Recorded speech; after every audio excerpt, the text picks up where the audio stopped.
As many fans of this channel know, I am African, and I grew up in Africa. It is easy to believe that you're destined for poverty, and yes, most people from poor countries believe that. However, when I was around 17, I started questioning such assumptions, and the reason for my different opinions is because I often see rich people even in my country. But there are some other explanations for the reasons why some people are rich in poor countries. It may be that these people do ugly or illegal stuff.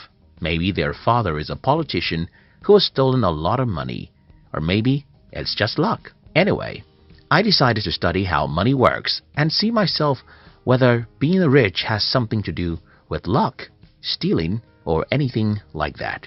By age 20, I already knew the formula of wealth creation, and I was ready to follow such formula. In today's video, I'll be sharing with you how to be rich in a poor country. If you're new here, consider subscribing so that you won't miss other interesting videos like this. Riches has no home. In his book, The Science of Getting Rich, Wallace D. Wattles provoked us to think about something very important. He asked us to stop thinking about poverty as though it caused by certain geographical location, but because if poverty has something to do with a particular geographical location, then certain people in certain geographical locations will be poor, while everybody else will be rich. But that's not so.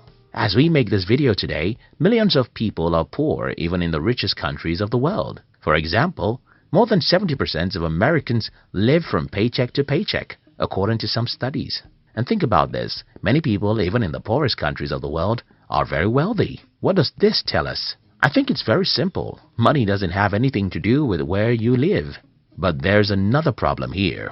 If money doesn't have anything to do with where you live, then why do we have more poor people in certain continents than others? Why do we have more poverty in Africa and Asia than in Europe or America? I think I have an answer, and that has to do with conditioning. Like begets like. The story was told about a farmer who brought an eagle's egg from his farm. When the farmer got home, he added the 3 eagle eggs with his chicken's eggs, and his chicken hatched the eggs with hers. Many months after the little eagles have been hatched, they are there right with the chicks, eating everything the chicks were eaten, walking around the way the chicks walk around and having the same aspirations like those of the chicks. These 3 eagles grew up and lived their entire life just like chickens. They never flew or dared to live like an eagle. I'm sure that you will believe this story easily because it happened in the kingdom of the birds. Well, like those eagles, like always begets like, even amongst human beings. So, what happens in poor countries is that when you're 7 years old, you'll notice that everyone around you is poor. And not just that these people are poor, they always blame someone else for their poverty. At age 7, you may not understand these people, but by the time you're 17, you're already successfully initiated into their evil world. What then happens is that as a young adult, whether you listen to your father, your mother, your uncles or teachers, everyone is blaming someone else for their state of being poor. It doesn't matter how strong you are, the natural thing to do is to become like these people. By the time an average human is 21 in a poor country, he has started thinking that the reason why he is poor is that the government or devil makes him poor. From this point, you can see how easy it is for these people to be poor and also make their children poor. It's pretty simple. Whenever you blame someone else for your life, what you're doing is folding your arms and saying, "It's not my fault. Let the man who causes man's poverty to come and make me rich. It's not my fault. Let the man who causes poverty to come make me rich." So the number one reason why most people are poor in poor countries is that everyone around them is poor when they are growing up. These people would not have become poor solely because everyone is poor. It's even worse because most poor people blame someone else for their poverty, and then they successfully teach their children to learn how to blame others for their lives. They have successfully destroyed such children's lives because they too will grow up not taking responsibility for their lives. The other problem about growing up in a community where everyone is poor is because you will never have any worthwhile mentor. Because everyone is poor, their advice will just lead you to where they are, and that's not where you want to be. For instance, I had to stop taking advice from everyone in my family when I was about age 19. The reason I stopped taking advice from these people is that all their advice is very bad, and they think their advice is the best. For example, my family members advise me to get a university degree because if I don't have a degree, I cannot be successful in life. They advise me that it is good to work for a bank, while I think it's better to build a bank.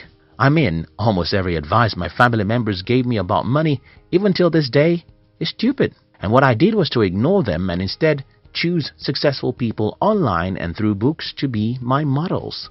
Not everyone can do what I did. In fact, not everyone will ever have the insight into the fact that your poor uncles and parents had given the wrong advice about money. And that's a major reason why most people in poor countries are poor. The strong exploit the weak.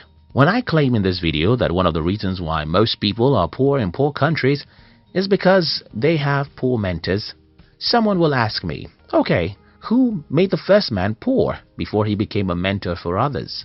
This is a good question, and the answer is in the fact that the world is a jungle where the strong eat the weak. Most of the years of our existence as humans are filled with battles between nations. We should also remember colonization and exploitation from one country to another. All these battles would not have left some countries poor if not because they are not physical battles. Think about it, as you would think about rape. When a man rapes a woman, he thinks it's just a physical act, but for a woman, it's spiritual and emotional. And though the act of rape can happen in 5 minutes, the victim can live with the pains for 50 years. Similar things happen when a country invades, overpowers, and colonizes another for many years. For those who are asking how the first man became poor, I think that is how the first man became poor. But that's not an excuse for you to be poor. You see, the poverty of your forefather may not be his fault because he was probably taken as a slave for 30 years. But your poverty is yours because you have the power to liberate yourself. Country and personal prosperity. Another reason why many people are poor in poor countries is that most people seem not to understand that there are differences between national prosperity and personal prosperity. Because most people don't know that there's a difference between personal and national prosperity, many people in poor countries want to run to rich countries. Many Africans want to run to America. Many Indians thought they could migrate to Europe, and that's another problem. You see, running to a rich country won't guarantee your prosperity, because even in the country that you're running to, most people are still poor. Now that I've tried to pinpoint some of the reasons why most people are poor in poor countries, let me try and show you how to be rich in a poor country. 1. Disown every mentor you have. Well, I don't mean that you should legally get rid of everyone in your life. I simply mean that you should stop taking their advice or spending much time with them, except they are positive-minded. Growing up in Africa, the culture of my tribe requires that I listen to and follow the advice of everyone who is older than me. But at about the age of 19, I started revolting against the advice of my family members, especially their advice about money. When I was 21, it had become very obvious that I was a black sheep of the family.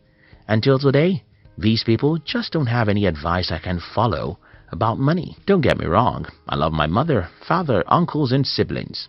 I love my African friends, but I don't take advice or spend time with you if you're negative. This is the first thing I think you should do if you're from a poor country. Do away with negative people. Stop taking money advice from poor people. Instead, go to the library and read books from the rich and successful people. Check online and follow some inspiring people who will make you believe in yourself. 2. Understand the difference between personal and national poverty. Don't assume that you have to be poor simply because your country is poor. You can be rich, even in a poor country. As I have explained earlier, being rich is not a factor of where you are from or where you live. Being rich is a factor of how you use your mind. 3. See the half-full cup. I suffered ill health for the first 17 years of my life, and I hated life for every minute of those sicknesses. However, a few years after I regained my health, I understood that such terrible health challenges was a blessing in disguise. The lesson here is that most bad situations have hidden opportunities in them. But human nature really takes time to look for opportunities in bad situations. If you live in a poor country, you have to learn how to see the cup of your country as half full, not half empty.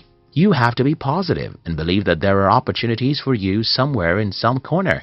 Only you can believe that and take proactive actions that will lead you there. In conclusion, everyone watching this video from Africa or Asia should sit down and rethink their path in life. We should stop being negative about what is possible for us. We should believe in ourselves and pursue really big dreams. We should understand that money is not a product of any geographical location, but the product of our mind. I hope this video helps someone. Thank you very much for watching our videos.